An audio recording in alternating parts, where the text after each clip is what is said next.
Stellar gains for markets and assets around the world. From China's real estate sector to Wall Street, investors have reaped a profit windfall. Now, while some may think the party will never end, some are increasingly worried about asset bubbles.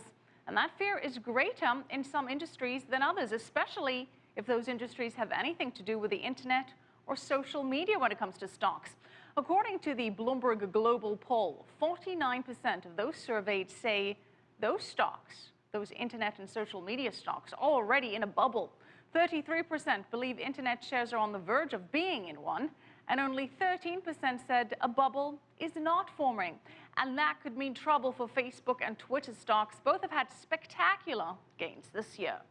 Elsewhere in the technology space, British scientists have developed computer software which they say can map the mood of a nation using social media. And that could be a bit of a novel idea in the era of Facebook, but they also claim that the program can be used to fight terror. Richard Bestick has the story. Worldwide, there's an ocean of thought being exchanged on social media. On Twitter alone, 1,500 snippets a second, a binary jumble in every language under the sun, perhaps.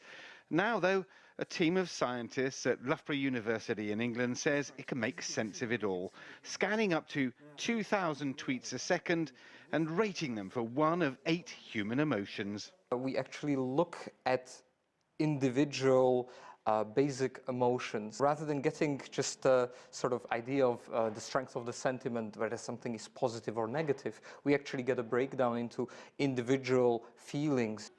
The programme, named Emotive, was paid for by Britain's Defence Department to aid in its war against terrorism, designed to target the activities of terrorist cells. Yes, the methods we've used can be used in the future to locate terrorist cells. So it's work in progress and still work needs to be done.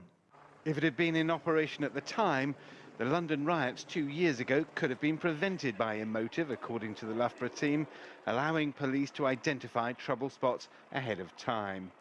The monitored moods of individual groups or a nation would be a blessing for politicians and, of course, those with something to sell. It's quite a powerful tool, isn't it? If you've got a TV advert there and trying to get you to buy into a particular product or service, and they can actually emotionally get into your mind and sell you something, that's very, very powerful and quite worrying. You could change the way we buy in the whole of the globe.